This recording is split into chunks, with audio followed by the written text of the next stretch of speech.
Oh, just a second. Hello, everyone, and welcome back to the FPL Banger Show for the Double Gameweek 7 preview. My name is Siva. I'm joined by Sam.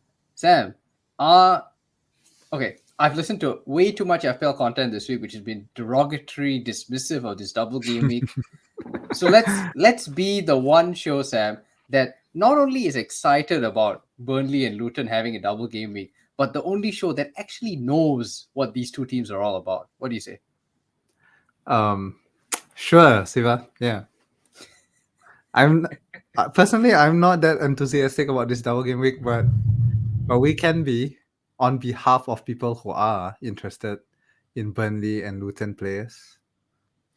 I got a message today when I posted that we were doing this show, and I was quite happy because when I tweeted out, I wanted to show just how much, like I feel like you and I have, maybe because we've got nothing else to do, but we have paid enough attention to both these teams. So my tweet was about how we'll speak about everybody from Koleosho to Cullen, from Doughty to Kabore, and the first reply I got was, "Why are you wasting our time? Nobody wants to hear about these teams. Talk about someone else."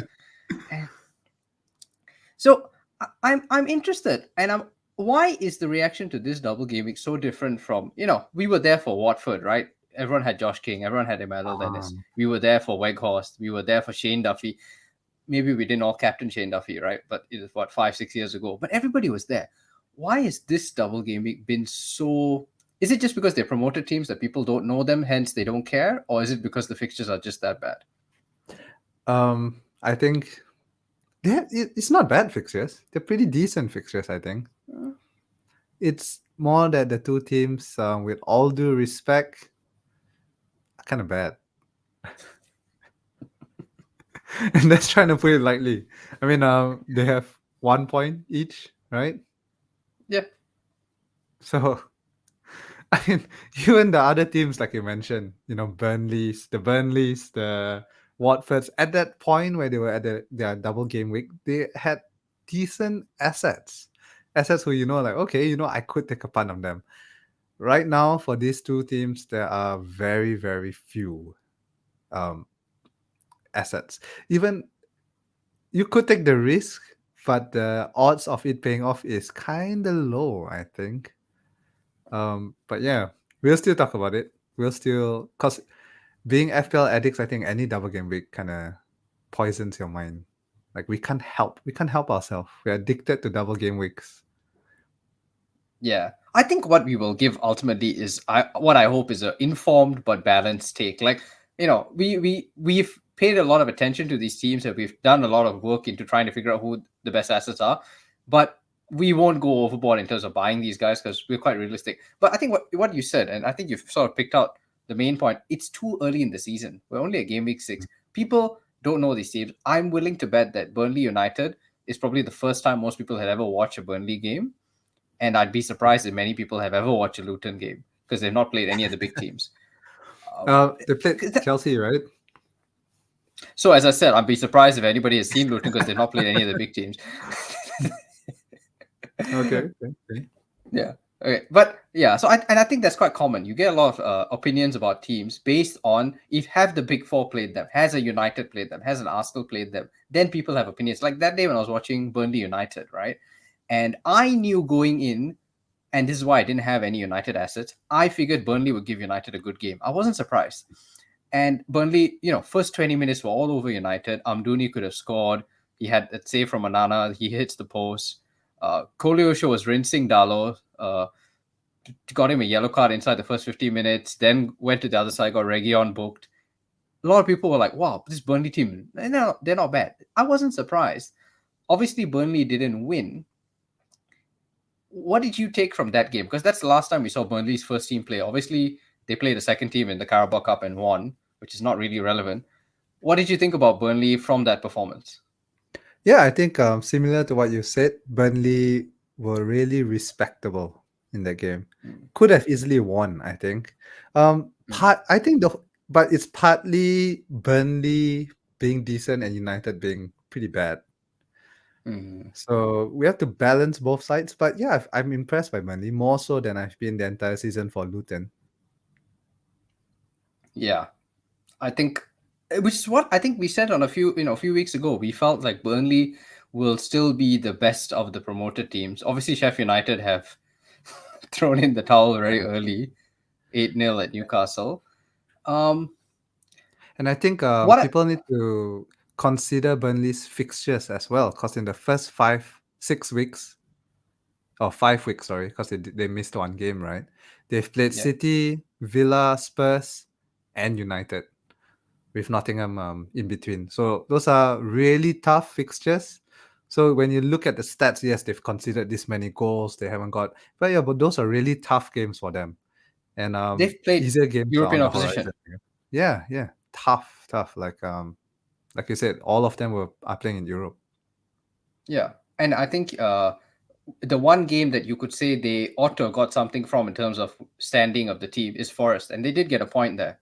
Mhm. So I think similar to Newcastle, the bad start in terms of fixtures, I think has over sort of colored the perception of how bad the team is. So I'm quietly positive about Burnley's chances in this double game week. Like I think they can beat Luton. Luton, on the other hand, I think have had a very kind start and have not.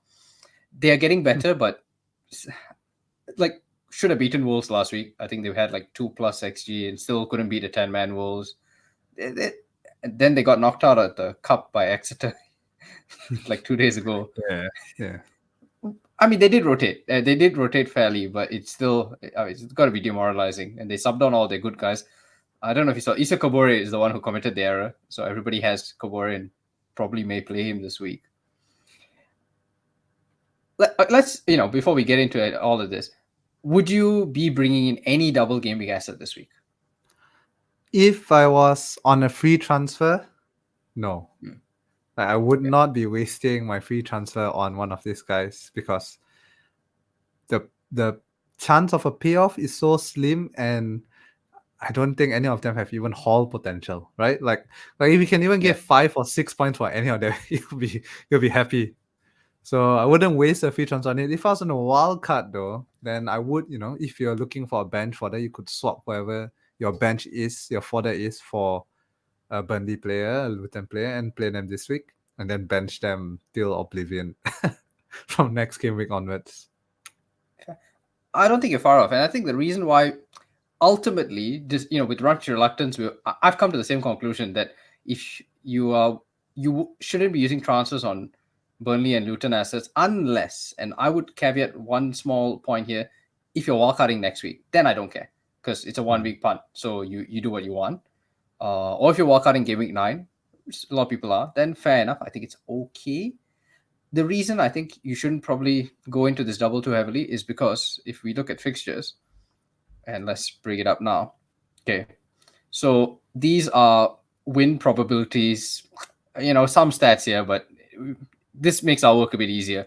So these are win probabilities for the matches this week, except for Burnley Luton. So this is all the weekend matches. And as you can see, the two teams who are most expected to lose by the biggest margins this week, right? The lowest clean sheet odds, Luton 17%, Burnley 9%. You got Wolves as well. Wolves play City.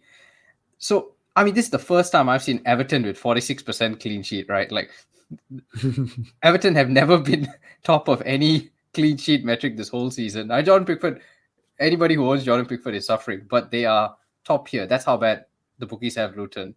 And if you look at Burnley, right, 44% for Newcastle, 2.45 goals. It's all of this just says that to me, the people who are placing the bets and looking at the stats and all that don't give these teams a chance in their first game. So you're kind of just betting on one game. And I think Burnley v Luton is it's a way for Burnley. It's a 50-50 kind of game. It's only 72 hours after their first game in that weekend. And I'm a bit worried about, there'll be some rotation. Neither of these teams have a settled, shall we say, a fully settled lineup. Luton maybe more so, but Burnley, there's still a lot of options they have. I'm not sure you even get 180 minutes out of your best assets. So apart from one guy who we will talk about, I think I can avoid this double. Yeah, pretty much in agreement, I think. Okay, so not controversial. Sad because but we will still talk about their players for those who are interested. Some people, crazy people on free hit and all that. We will. Yeah, people want to do what they want to do. Let's talk about the big topic, which is Carlton Morris, right? We got to finish this off because Okay. because Yeah. Carlton Morris scored this week. Okay, so we can't knock it, and because Nicholas Jackson, who I am stunned after getting 4 yellows in 5 games, and Pochettino said I've spoken to him and told him not to get any more yellows. I'm surprised. He got another yellow. So he's suspended, right? And everybody is just doing Carlton Morris to Nicholas Jackson. Or at least most people the other are. way. Jackson to Morris. Oh, sorry. Yes, Jackson to Morris. Yes. So people are doing Jackson to Morris this week. Like en masse, everybody's doing it. The people who are skeptical are probably going to end up doing it on deadline day anyway. So I'm skeptical. let's talk about Carlton. I'm very skeptical too. But then again, I don't have that option because I sold Jackson 1 week earlier for Callum Wilson. But let's talk about Carlton Morris. As you can see here, we've got goal scorer odds for this week from FPL Chance.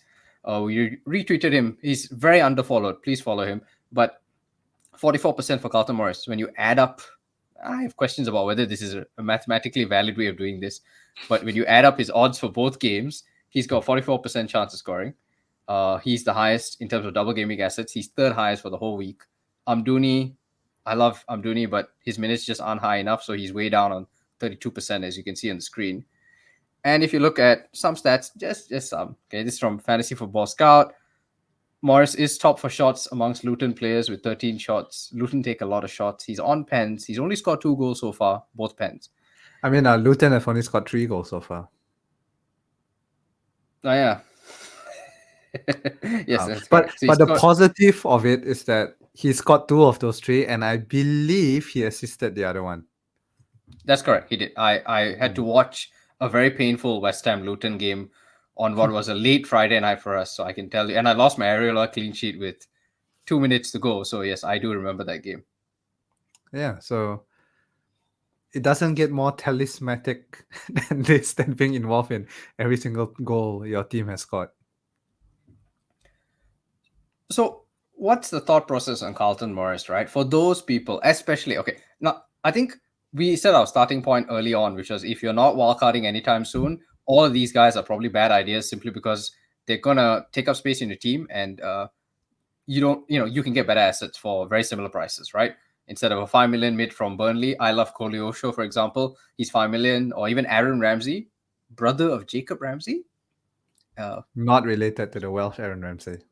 Not related, but very similar. Box to box, does all that stuff. But again, 5 million, you can spend 5.6 and get Gordon. So, and Anthony Gordon plays Burnley this week. I think that's a single game week better fixture than anything else you'll get.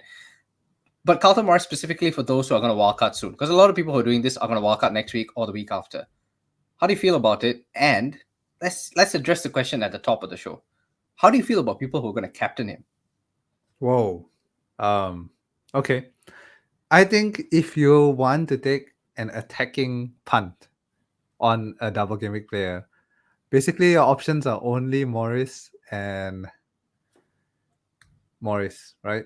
Basically, Amdouni, like you said, minutes rich, but I guess over 2 games possible. So yeah, maybe these 2. Like these are your only realistic attacking options. Of the 2, Morris does him better. He's on pens, so that's already a big plus. Super involved in every goal they score, although there hasn't been many. But yeah, Morris. If you're looking for an attacker, that's the only option, basically. Yeah, I mean, that's okay. Yeah, we know that because as we said, Amdouni doesn't play 90. And Lyle Foster, who is their main striker, who does play 90 minutes, will be back for the second game of the double game week. And my hunch is he outscores everybody in one game. But anyway, nobody's going to go for him because he only plays once. So Carlton Morris, Sam, you didn't answer the question. You dodged it. You gave a very... I wouldn't captain him. I'm not going to captain him. Of course I'm not going to captain him.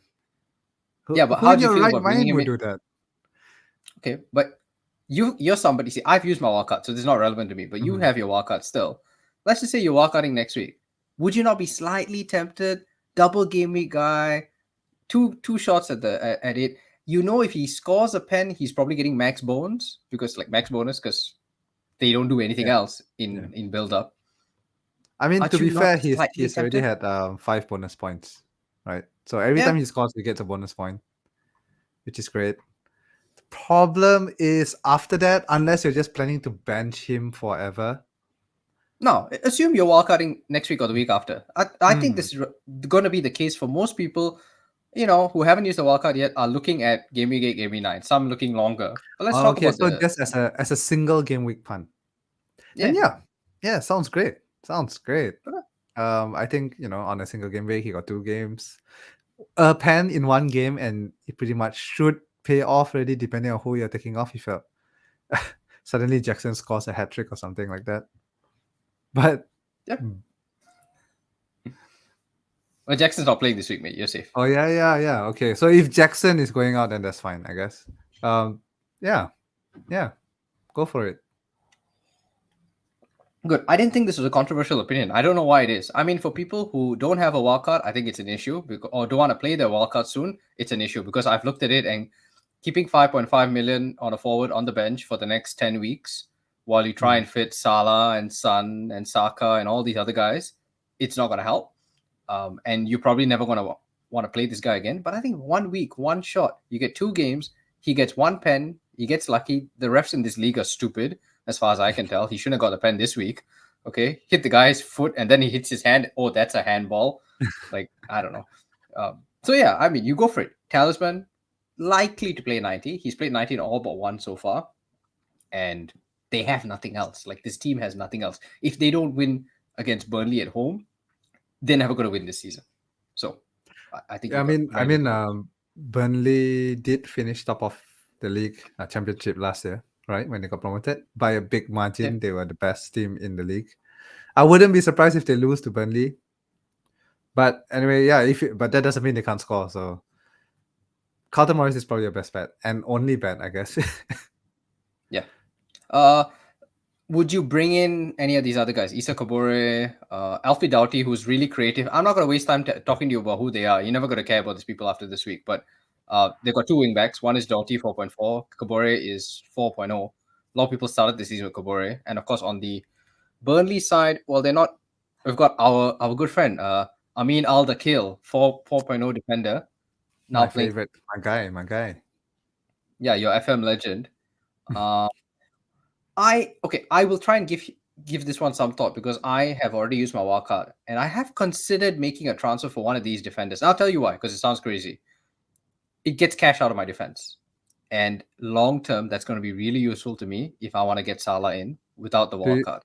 When you say cash, you mean like you're transferring out Matty Cash for one of these guys? I mean money out of my defense. Oh, I got okay. defenders, and some of them are quite useless. Namely Ben Chilwell, who I wish nothing but bad things upon him.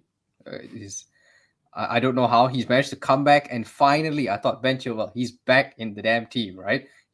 Because obviously Gusto got the red card, and no Reece James, who has managed to get suspended for mouthing off at an official while being injured. So fair play to Reece James. So I thought Colwell moving back to centre back. Chilwell is in. I have kept Chilwell. I am smarter than all these rash managers who got rid of him. And of course, he gets an injury yesterday. He's pulled his hamstring or something in the Carabao Cup. So I like the idea of getting a Burnley defender rather than a Luton defender. I'll tell you why. Now, on paper, the fixtures seem to favour Luton. Everton and Burnley double versus a Newcastle and Luton double on the other side. But here's why. If you look at Burnley's fixtures from, say, game weeks 13 onwards up to 18, they've got better fixtures than Luton. As we mentioned, they've had all their bad fixtures in the first 5 weeks. So things will get better for Burnley. And this is a 5th bench defender anyway. You're not going to care too much. But if you look at, in terms of clean sheet odds, they're kind of, Luton's slightly higher, but not that much. I think Burnley could keep a clean sheet at Luton. We just mentioned, right? Luton have only scored 1 open play goal this whole season. I wouldn't be surprised if somehow, and it goes against the Morris point, but I wouldn't be surprised if somehow Burnley magic a clean sheet at Luton. And then, you've got a 4 million defender who's paid for his hit. If he doesn't pay for his hit, it's still, 4 points he'll get minimum, hopefully. Fingers crossed. Newcastle don't go crazy. I don't know. Another 8-0 or something. Yeah, but I like that idea. And so I'm quite tempted, like Amin Al-Dakhil, who is a centre-back. But I think as somebody you can park on your bench, I quite like that. Yeah, I mean, I have the same reasoning as you, Siva. Exact same reasoning. I think people say that Luton's fixtures are easier, but I don't think Everton is an easy fixture, No. because Everton actually have been playing pretty all right. Now, they just haven't been finishing, but underlyings has been really good. And last week, finally, it kind of all came out and they Mm. won 3-1, right? Brentford. Yeah. So Yeah. I don't think it's that easy a fixture going to Everton and then against Burnley. So similar. Like I don't expect Luton to do much against Everton. I don't expect Burnley to do much against Newcastle. And then it's that second fixture between Burnley and Luton. I'm gonna put my money on Burnley. So that's what you're hoping for, I guess. Mm. And I'll just say, because obviously he didn't show up on that list we showed earlier, but Charlie Taylor, Hmm. back in the team, he's 3.9. So if you're really cheap, you're penny pinching. I mean, Charlie Taylor, left back, 3.9, FPL heritage, he's got it all. I mean, yeah, depending on how much money you want to save, and if you're not going to use a wildcard anytime soon, I really like Charlie Taylor. I may do it this week. I'm strongly considering it to try and make cash for Salah because I have come around. And let's. I think we've done enough double gaming stuff, right? Yeah, yeah. Let's move on. Let's move 20 on. minutes on double game week. My God, nobody's going to be still listening to this, man. Okay, let's talk. How just talk how we feel about last week and all that. We saw Newcastle win 8-0. We saw hauls for everybody, right? Salah hauled, the Spurs mids hauled, Saka hauled. United again did their thing. Bruno somehow magicked a goal, but apart from that, they did nothing else. What we're Johnny feeling, Evans fault. Johnny Johnny Evans turning into prime KDB with that pass. Okay, like he has no right to make that assist. But I think let's address the big issue, right? Especially you, Sam, because you're thinking about wildcard this week, right? Mhm. So Yeah. Salah, where are you standing now? Another haul, another max bones. Like, how is he getting? He's getting max bonus from one goal a week now. It's annoying the heck out of me. I don't know. I'm still really on the fence with Salah. I don't have it in my wildcard draft. It's not that he's playing badly, but it's more that there seems like there are better options out there for a cheaper price. If they don't have to be to match Salah's 100% output, but if they can match 90% of it, that's already good enough because you have that extra money that you can spend elsewhere, upgrade elsewhere, and things like that. Plus, you're not going to captain him, right? Unless you I'm. are brave enough to actually do it. I mean, you say you're not going to captain him, right? But I mean, he's got a really good run of fixtures, right? So let's see. Let's read out his fixtures. Let's see. Okay. So Salah between. Actually, no. I have your wildcard draft here, so I can just show you that, and that'll tell you his fixtures. Right. So let's look at Sam's wildcard draft. Right. So I'll just read it out. Right. So this is a wildcard draft you sent me today with no Salah. Right. So you got Raya, Trippier, Botman, Al-Dakhil. I like it. Gordon, Son, Bowen, Madison, Ward-Prowse, Awani, Haaland, and then your bench is Areola, Porro, Anderson, and Watkins. So before we get to Salah's fixtures, right? You're confident that this midfield, Gordon, Son, Bowen, Madison, Ward-Prowse, that protects you from Salah. That's what you're thinking. Yeah. And actually, I have money in the bank to do Sun to Salah with this team, I think. I believe so. Then okay, so and Oh you've no, got I don't. Watkins on the bench. Sorry, I don't. I'm a little bit short. But yeah, I mean I can Okay. make it work because like I have Watkins, which I can downgrade and stuff. Like I can reasonably move to Salah with this team. Okay, so you've accepted a scenario where if you need to, you'll get Salah by say game week 9 by removing Son. I think that's what you're saying. If you need him, you'll do it that way. Yeah, yeah. But the way I look at it with Sun's fixtures, I think he can match Salah. Okay, so let's look at this, right? So Salah's fixtures from game week 9: Everton home, Forest home, Luton away, Brentford home, City in 13, Fulham, Sheffield United, Crystal Palace. That takes you all the way up to game week 16. I mean, Everton, just game week 9 to 11 alone should scare you, no? Everton, Forest, Mm, and Luton in 3 weeks in a row. Don't you think there's a risk, especially that against Luton, for example? Okay, so Haaland plays Bournemouth in game week 11, so maybe people captain Haaland, but a lot of people will captain Salah. Luton? I mean, we've just spoken about how bad Luton are. Not yeah, I not mean, at all afraid. Salah is definitely FPL blue chip, right? Like the points will come. It's almost Yeah. guaranteed. Maybe a bit Mm-hmm. less this year compared to last year Mm-hmm. in terms of explosiveness. However, consistency is off the roof. I mean, he's returned every single game he's played. I had Salah, I started the season with Salah, sold him Yeah. in game week 3. So Mm. maybe it's I don't want to go back on my decision kind of bias.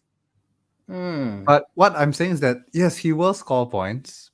However, the sacrifice you have to make in your team, is it worth it? So, like for example, with this team, with Son and Madison's upcoming fixtures, Watkins has really good fixtures as well. If I have to get Salah in, I have to sell Son, maybe downgrade Watkins as well, and I think Son and Watkins points can match Salah plus. I don't know. If I have to downgrade Watkins, it'll probably be, I don't know, some 5 million player or something like that.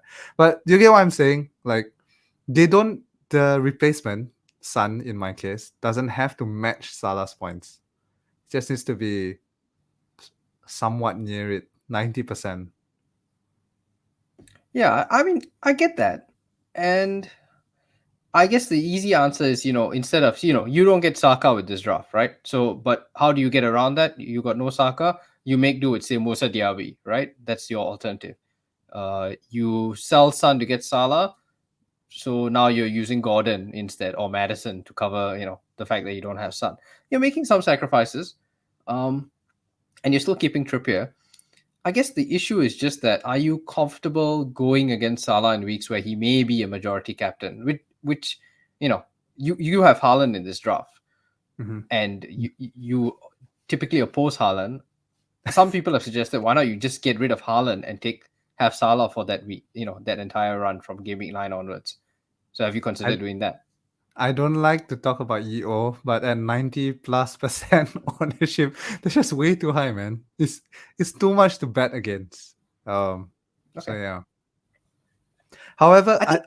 I think I Go may ahead. come around to Salah. Like you said, if he hauls this week again, then I may start to worry. I think um what I'm using, I guess, as hope against Salah is the fact that he hasn't even scored more than 2 goals. He hasn't even scored 2 goals in a game, right? Uh, and if you watch the games, it really does seem like he's taking a more creative role, Hmm. providing assists, going between the lines, and then giving great balls for Darwin, Jota, whoever is playing. The problem is, like you said, it seems like every chance he makes, they score. So he's racking up assists, racking up the bonus as well. So I'm Yeah. not saying yet. Definitely, yes, I will not have Salah in my team by game week 9, 10, and I will go without him. Things may change, At this moment, I'm banking on other players, but we'll see how he performs in the next 1-2 weeks, and then I may change my mind. Okay, I'll just give you this stat. It's not on the screen, but we tweeted it early in the week, so you can go find it. But most chances created, not including set pieces, in the entire league. Kulusevski at 15, but I guess nobody finishes his chances. Kara Mitoma 14, Purvis Estupinan 13, Mo Salah at 14. That's in the entire league. And Mhm. then only you get to guys like Bruno, Saka, Alvarez. And this is the thing: Salah has reinvented himself. He is now basically KDB slash Bruno. He's creating all the time. And this is the mistake I think you and I made, Sam. Is we started watching games. This is where the eye test has let us down. We've watched too many games where this guy is way too far from the goal. He's not getting enough shots off, and we're thinking, okay, I can go without him. He's chancing these returns. He's getting lucky with pens and random assists. He can't keep this up. But what's actually happening is he can keep this up because Darwin has finally figured out how to shoot the ball after a full year. And since Darwin is finally converting chances, so Salah in the last game created 3 big chances. If Darwin had scored, obviously Darwin did a few misses before he got the first goal. But if Darwin has scored the other chances, Salah would be on multiple assists. You're looking at an even bigger haul. And because he's creating so many chances, his bonus is off the charts. His XA is ridiculous. It's higher than it's ever been in the entire time he's been at Liverpool.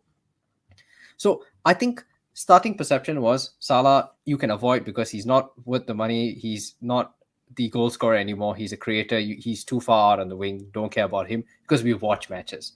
But now you look at the numbers, and I think the problem is all these passes. It's similar to KDB, right? Who is always too deep, and you think, why am I? Or even Kane, always playing DM, but then suddenly he's somehow getting these hauls, and that's what's happening with Salah. So I think you got to stop watching the games. This is one of those things. Eye test is bad for you here. Accept the math that this dude is creating too many chances. It's getting him too much bonus. And if Darwin, a shot machine, right? XG machine, somehow gets one of those chances into the goal, Salah gets all the bonus. Like Darwin got 6 points this week and Salah gets double digits. So for me, I think you just got to accept defeat and just get this guy in. And if you're on Wildcard, I feel like it's a no-brainer, mate. I'll consider it too. I'll think about it. I think if Madison is really out, then I may just go without Son, because I think without Madison, I don't trust Spurs to do very well without him.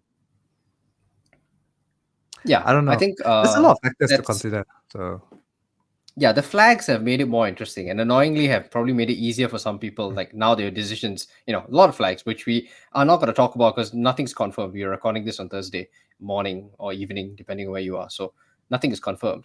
What I will just say, the last point is this: it's as somebody who wildcarded early and did okay, but didn't wildcard with Salah, I can tell you, it is harder to get Salah after you've done the wildcard than prior. Like if you already have Salah, easy to move down. You get whoever you want after that. Spreading the cash is no problem. The other way around, I'm having to do a lot of thinking. Why am I talking about Al-Dakhil to you? Because I need to redistribute cash to get Salah in.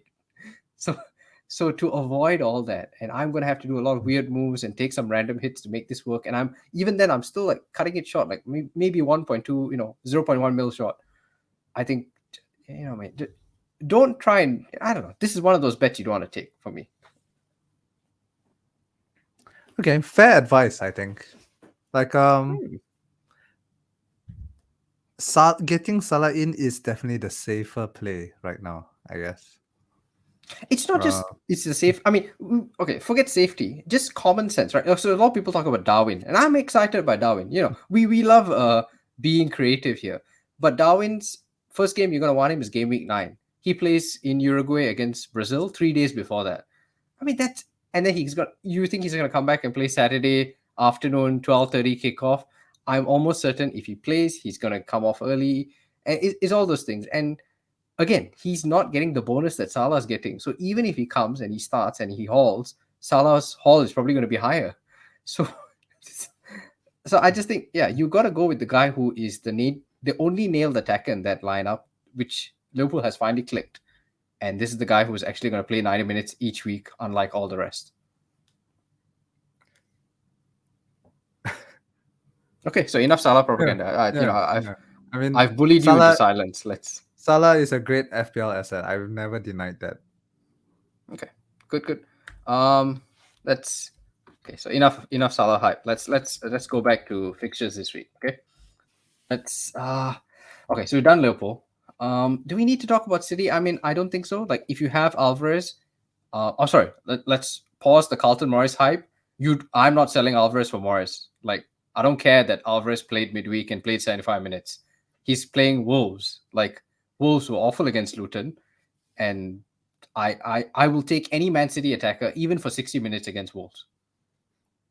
I think the only comment I have to make on Man City is that Walker is actually being really going under the radar, I think. 5.3 now. 5.3. So Chip has already got an assist last weekend, and he has started every single game and played 90 minutes. So it seems like his plays quite secure, and he was even rested midweek. So just people were debating between let's get Diaz, let's get Guardiola. I'm not sure who's going to start and things like that. But it seems like there is a settled attacker, as nil as you can be in a Pep team that actually has attacking potential and is cheaper than DS. Yeah. So very under the radar, I think, Walker. I don't think is he under the. I mean, he was before last week, but I think after that assist, I think now people are getting quite annoyed. Yeah. But I mean, I don't see many people talking about him. He's not on a lot of wildcard drafts. I think a lot of people seem to think that City's run is that bad. Let's talk about this run, right? That people think is so bad that you don't need Alvarez and you're not going to captain Haaland, right? So I Arsenal don't have next Alvarez, week. Okay, you don't have Alvarez, yeah. But let's talk about, because a lot of people are trying to justify it, like, I'm not even going to captain Haaland. This run is too difficult. What? Maybe I'll just sell him. Arsenal away, which let's talk about it, right? Last season they won 3-1. Haaland scored. Brighton home in game week 9. Haaland scored twice against Brighton in a 3-1 win last season. United away, City lost 2-1, but that's different United. That was in the early days of Ten Hag when things were bright and happy and Sancho was still allowed to eat in the canteen. Whereas, now I hear Rashford was asked to delete him from his PlayStation friends list. Like just cut this guy out. So yeah, that's United. And then Bournemouth home, obviously City won 4-0. Chelsea away, 1-0 defeat last season, but I mean, I can't see. No, sorry, 1-0 win, which Haaland blanked in. Liverpool home, Haaland didn't play, but City won 4-1. Tottenham home, City won 4-2, Haaland scored. Aston Villa away, 1-1 draw, Haaland scored. You get the general team here. Haaland tends to score in all these games. So yeah, I don't. Basically, there are no bad fixtures for City, right? That's basically it. Yeah, Like I think they so. might as I well don't think rank there's- every fixture here as 1 or 2s, basically. Yeah. Then rework the FDR for City. Yeah, I mean, I don't, and what I would say is this: even if you don't agree with that idea, you think that the hard fixtures are really hard. If they're hard fixtures, that means the best players play. Haaland will play 90 minutes against United, against Chelsea, against Spurs, against Liverpool.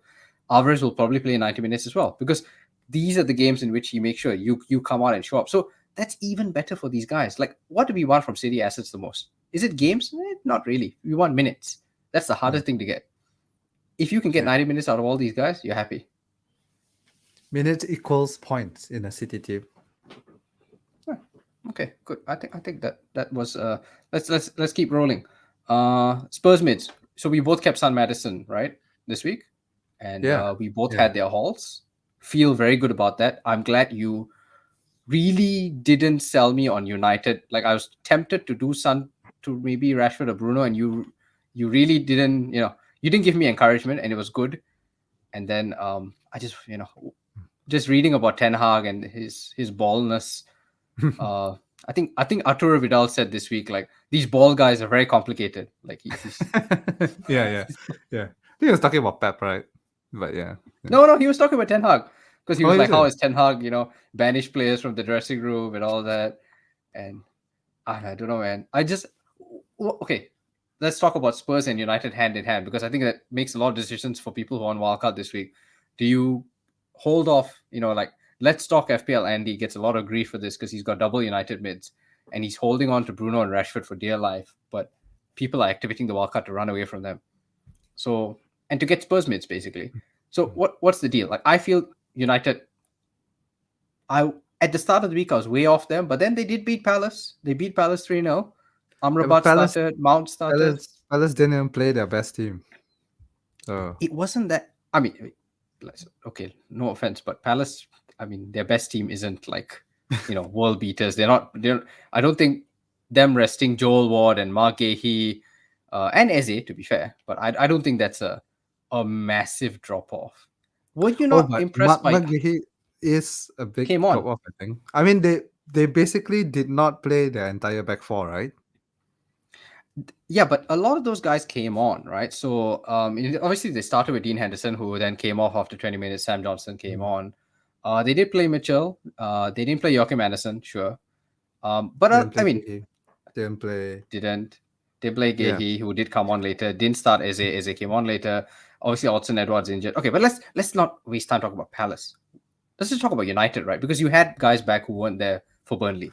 You had Amrabat, which I think is the most important thing, because we also Amrabat at the World Cup, right? He's Yeah, He's good exactly what player. you need. Like you need, yeah, a DM who can run. So, and you got Mount back as well. So are you not, you've got basically everybody who you needed back. You just don't have Luke Shaw, but it's okay because Sergio Reguilon has become world class left back again, right? Yeah, pretty decent, pretty Yeah. good actually. So Um, yeah, United. yeah, there is a chance that they start playing well. Hmm. So I think there are arguments for both sides. If you want to be patient, you can. I think because of the fixtures, you might as well.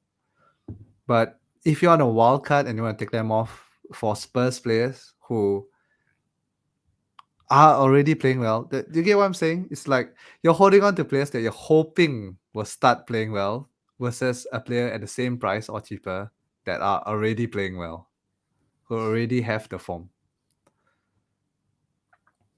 So let's be clear, you wouldn't have any United or wildcard.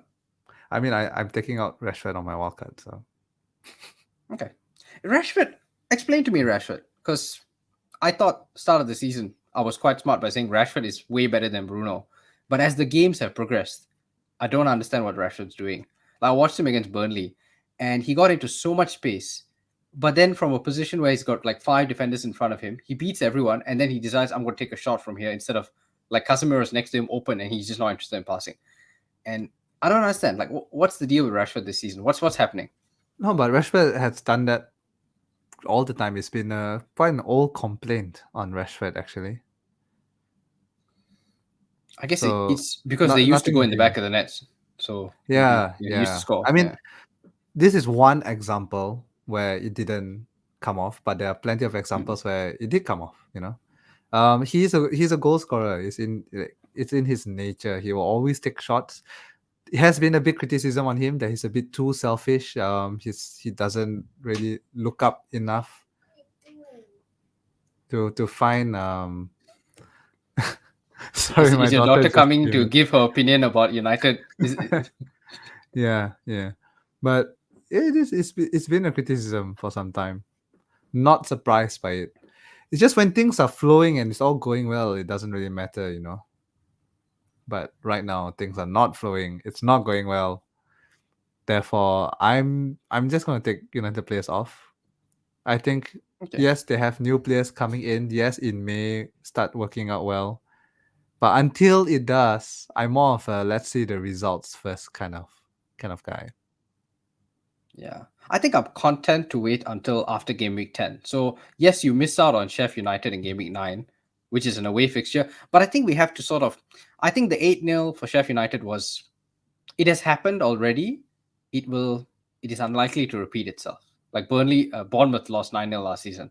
And then everyone said, okay, let's go in. And then the next week they do 0-0. Like, once the massive haul has happened, it may not happen again. So I don't think game week 9, even if you miss out on it, it's not a big deal. Like game week 11, 12, and 13, they play Fulham, Luton, Everton, United, and that's probably when I go back in after the City game. Then you'll have enough room to see how the new guys have adapted.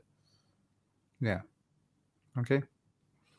Okay, so Spurs, triple Spurs, right? I mean, no questions now. Oh yeah. I mean, I have in my wildcard draft I have triple Spurs. However, I'm putting Poro on the bench this week. I went for Poro over Destiny Udogi because I it's differential and he's really attacking actually. He looks good. So yeah, bench this week starts next week onwards. Yeah, I went for Doggy early, obviously following the hype. He's cheap. I mean, I went for him at 4.5. But if I had the extra money, I'd go for Poro any day. I think he's the better Yeah. guy. And now Um, that he's 4.8 as well, I think then Poro is 5. So just 0.2. Yeah, let's do it.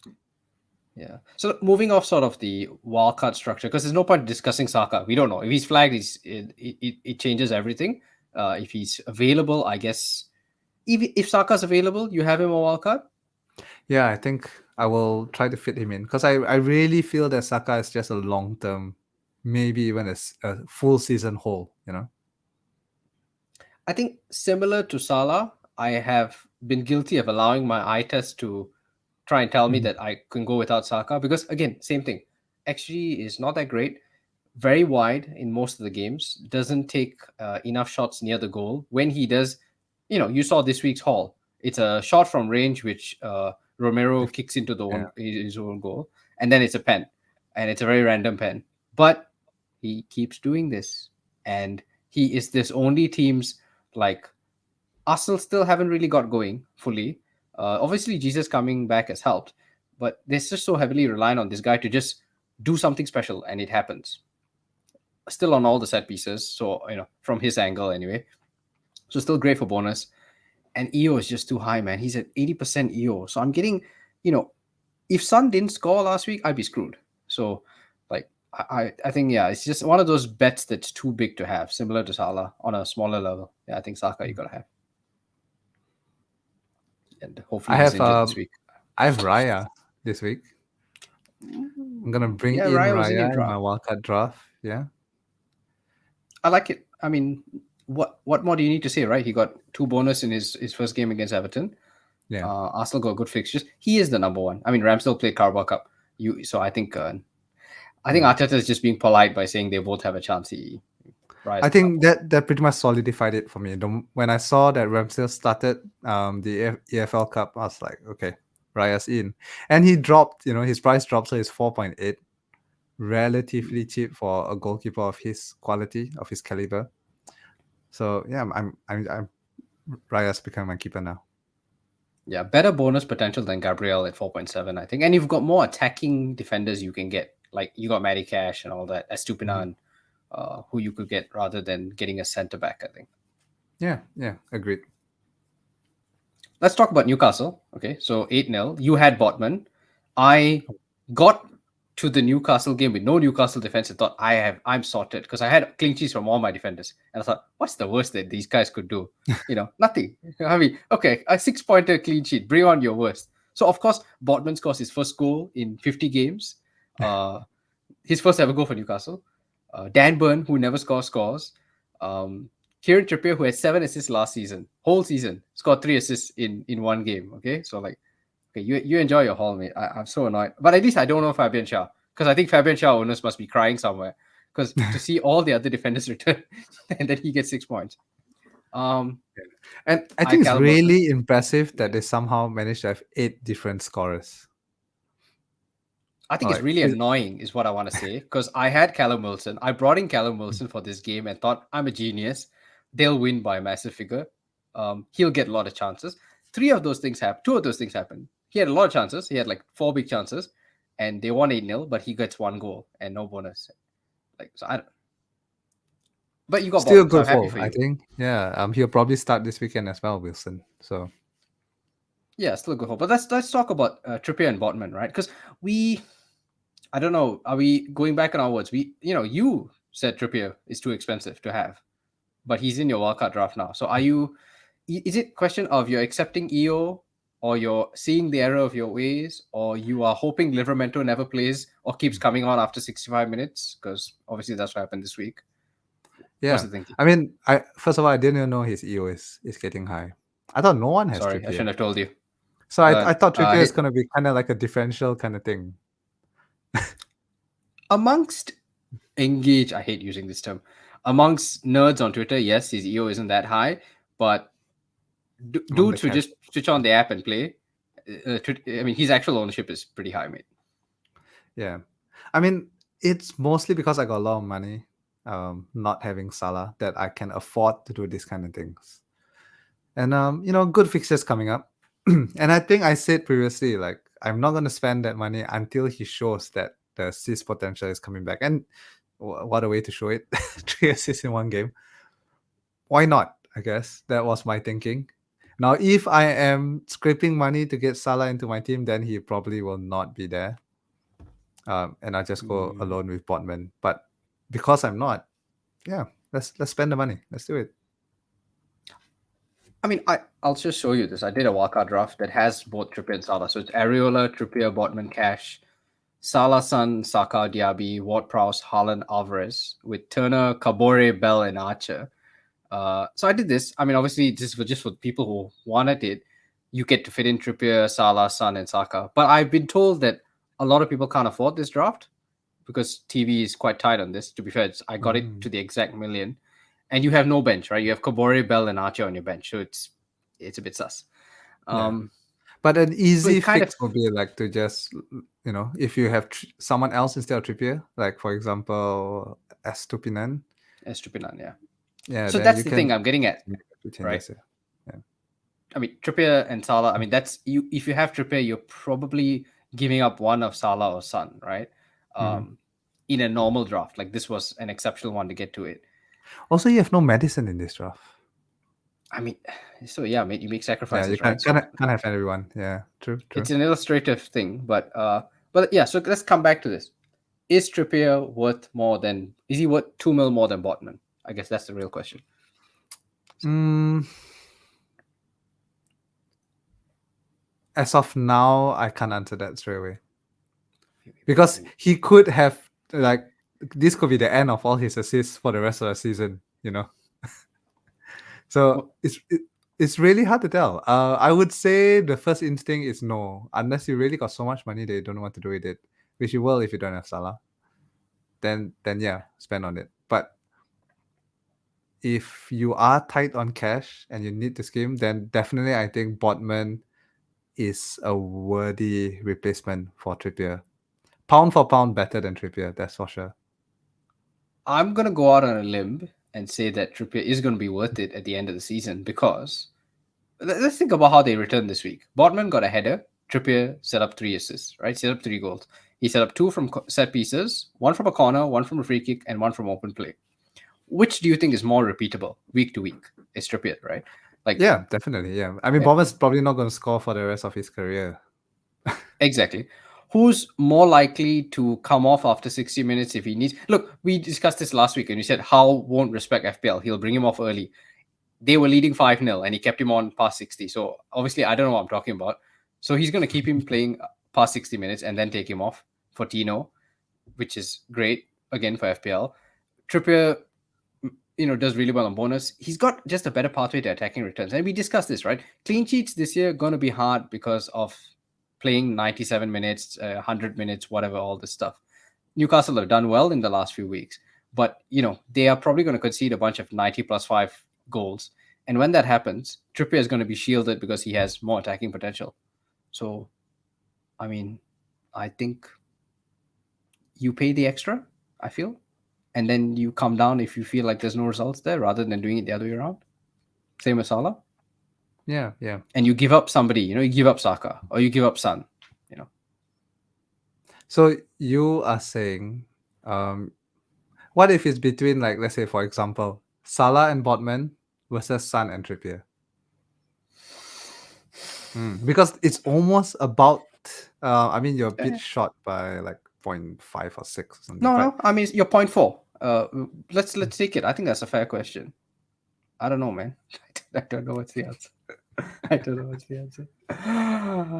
I'd go Trippier and Son, I think. I think I would too. I think, again, it's about repeatability. Is Trippier's hauls repeatable? Yes. Are Son's hauls as a striker? Yeah, that can happen. And even Salah, those things can happen. Botman is the one that's really like that. He's just not going to score that many 12 pointers, and that's something that sticks to me, I feel. Yeah, but nine pointers are great too. Clean sheet and 3 bonus, which you got last week. I don't know, man. And like, you look at bonus that. from clean sheets are very repeatable, very predictable even. It's because they play Burnley this week that everybody is going to go Botman this week with their transfer, who doesn't have, like me, doesn't have a Newcastle defender because it's Burnley, right? But if it was flipped and it was West Ham this week, I think people go Trippier because you want the security of the attacking returns. Yeah, true. There is a blanket, I guess, that like even if they can't keep a clean sheet, which against West Ham will be pretty tough with the way West Ham have been playing, at least you can hope for an attacking return, right? That's basically it. Exactly. And I think that's pretty important, but I don't know. We'll find out in a few weeks' time, I guess, who's right, who's wrong. Any other stuff here? I mean, what other fixtures? West Ham. I guess we've got to finish up with West Ham. Because since Newcastle won 8-0, everybody wants West Ham assets this week.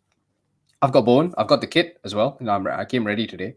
Very nice. You've got Bowen and Ward-Prowse. Of course, we've both got Areola, who we're going to start this week and watch the points come in. Although I will say I have burned Leno And I just want to just put this out there, right? For people who don't rate us, we said weeks ago, Leno and Areola is the way to go. And Leno just farming 10 pointers now. People still on Pickford. I'm sorry for you. I can't help you, but you should have moved here sooner. Like just because they're a bad team doesn't mean that he's a bad keeper. Why won't you play Leno over Areola this week? I mean, yeah, Chelsea Because easy clean sheet, right? has Areola kept a clean sheet? No. Uh, West Ham has not kept a clean sheet this entire season. Chef United though, mate. I mean, Yeah. But I mean, they couldn't get a clean sheet against Luton. they were seconds away, mate. I was so close. I could taste it already. Like, I mean, I'll think I about it. genuinely would play Leno over Areola. The reason why I have Areola on my bench is not to rotate him in, but it's more that if in the event something happens to my main keeper and he has to come in, at least I know I can get 3 or 4 points, not from clean sheets, but just from his saves, which is a really high floor for a substitute keeper, for a bench keeper, and that's what you want from your bench. High floors, not necessarily high ceilings, high floors, so that when you need to play them, at least you can get 5 points. I will play You Leno may have some. over Areola. You may be onto something simply because I think Leno is currently the best shot stopper in the whole league in terms of saves, and that's not an isolated trend. Last year, I think he was second behind Allison, so kind of makes sense. They give up a lot of shots, but he saves a lot of shots. Saves. When they do get a clean sheet, he gets a lot of bonus usually. I got 10, mate. I got 10 last week. That saved me. I mean, that's the only reason I broke even. But you may be onto something because, to be fair, the reason I have Leno was I went and saw Fulham Arsenal live, and obviously Fulham were under the cosh, but Leno came away with 5 points in a 2-2 draw. And that convinced me, like, if you can do that in a 2-2 draw, then you are good to me any week. So yeah, maybe I start Leno. Maybe you're onto something. I'll think about it. But but keepers aside, right? No one wants to hear about keepers. Let's wrap up. West Ham. Is Ward-Prowse essential this week? Team that can't defend set pieces against James Ward-Prowse. Like, that's easy points, right? Yeah, I mean, as good as it gets, I guess. I'm happy. I'm happy Ward-Prowse, despite his blank last week. I brought him in for this fixture, not for last week's fixture. Like, any returns last week would have been a bonus, Yeah, I think I agree. Yeah. Would you say what? I mean, you've got in your draft, you've gone crazy. You've got Ward-Prowse, Bowen, and Gordon. But I mean, between all these sort of mid-price mids, right? Musa Diaby included, Brian and Mbeumo, just sort of rank them. Oh, tough. Long term, I think Ward-Prowse over any of them. But short term, I think Gordon, because when he plays, his points, his expected points, his underlines, all have been great. It's just that he's been competing with Harvey Barnes, who is now injured. So now that he's nailed for the next few games at least, I think short term Gordon, long term, like entire season type hole, Ward-Prowse, I think. And then maybe Diaby after that. Because I think Diaby kind of getting points here and there, assists here to there. He's really central to the way they play and looks like their main attacking threat. Supposed to be Watkins, but Watkins can't seem to finish. He did score last week, but I think he's already missed Have before you seen that. the goal? Yeah, I did. I saw it. I mean, he takes the shot, it hits Colville, and then it comes back to him. He hits it, goes through Sanchez's legs. Like, I mean, anybody And else is missing. It's just because it's Watkins. Someone Sanchez like, what? How's this going in? And his underlying has been really good, He's had I think 5 big chances already this season, but has got 0 from it. The goal last weekend was not considered a big chance. So yeah, I think Diaby is probably the best Villa asset. But there's something to be said by the fact that he has got an assist almost every single week. He's only blanked once this season. So I have Watkins since the start. It's been really frustrating, but at least something has been coming in. It hasn't been 1 and 2s. So yeah, I think losing pens is what really puts me off Watkins. Like, I yeah. feel like that price. Like, why do I have Callum Wilson? Even though he's got minutes risk, but he's got pens, and I don't know. I feel like pens just make such a big difference. Yeah.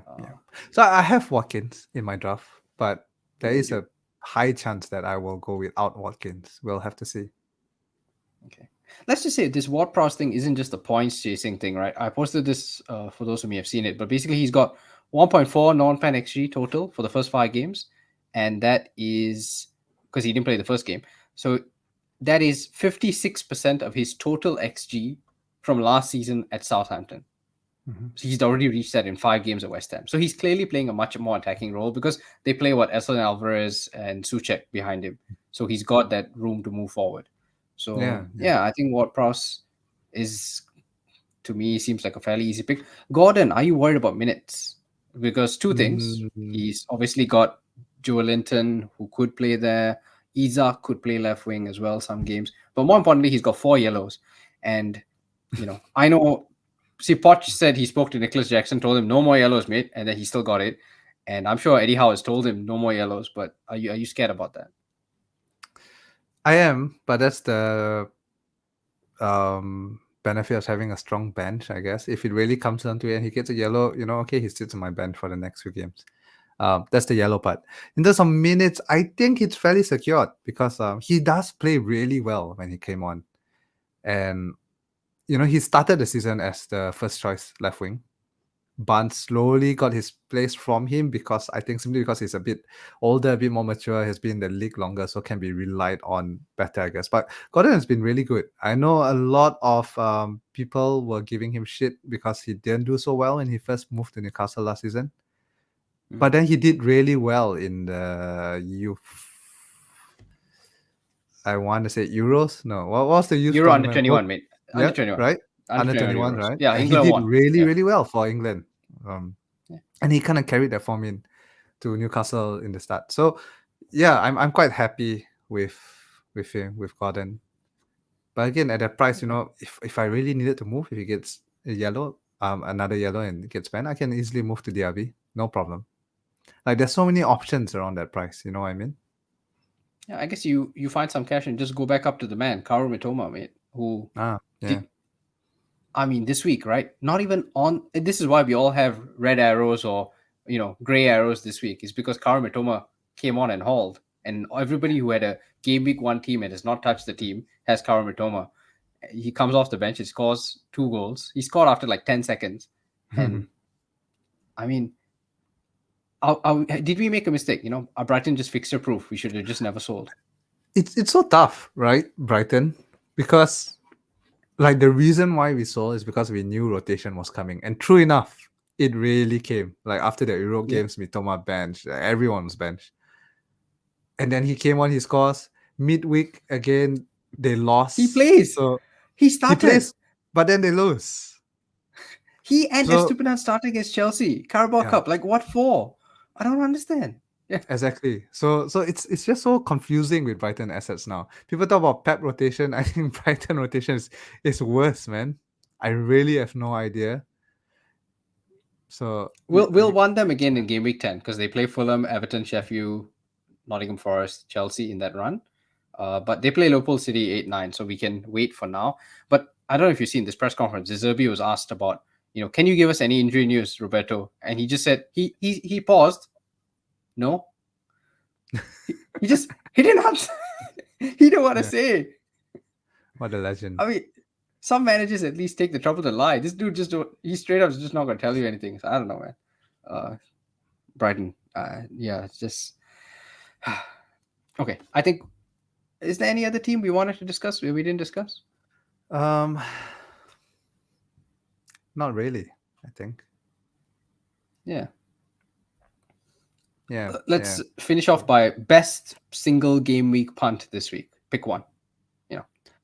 West Ham players, I think.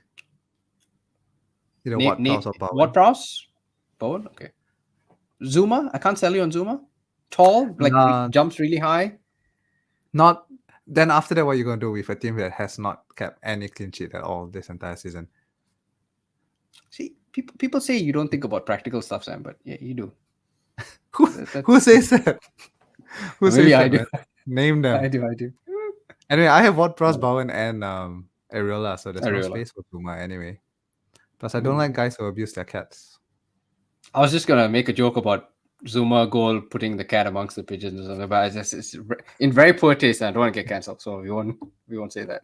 But yeah, I think ultimately not enough clean sheets, so he may haul this week, but you're never going to want him again. So not an option. I think that's about it. Although Really. I will say that in one of my all FM saves, I had Zuma in my team, and he finished the season as league top scorer exclusively from corners. He once got a hat trick for my team. With corners, like just corners. So yeah. All right. I guess that's it for us, right? I mean, nothing else, right? We can't. Can we think of any other picks? Gabriel Jesus against Bournemouth. I said this a few weeks ago. Would you not be tempted slightly, just a little bit? Nobody's ever going to own him this week, If Saka especially is for wildcarding injured, next week. if Saka is still injured and Martinelli is injured, what can you do? I think the problem with Arsenal is the drop off is a bit steep. Maybe not so much on Martinelli's side because they could play Trossard. Although did they play Trossard last week? No, right? They Injured as well. Yeah, so there's only so much one man can do. Yeah, I mean, we got Kai Havertz, but the less said about that, I think the better. Okay. All right, so I guess I guess that is it for this week. So we will see you next week for Sun Game Week 8 Captaincy. I mean, that's just going to be the whole episode, just talking about Captain Sun and enjoy the halls, I guess. But yeah, Captain in Madison. the meantime, Sam. Ooh, okay, Captain that's all Richarlison, next week. maybe? All right, in the meantime, get your green arrows, guys, and we'll see you next week.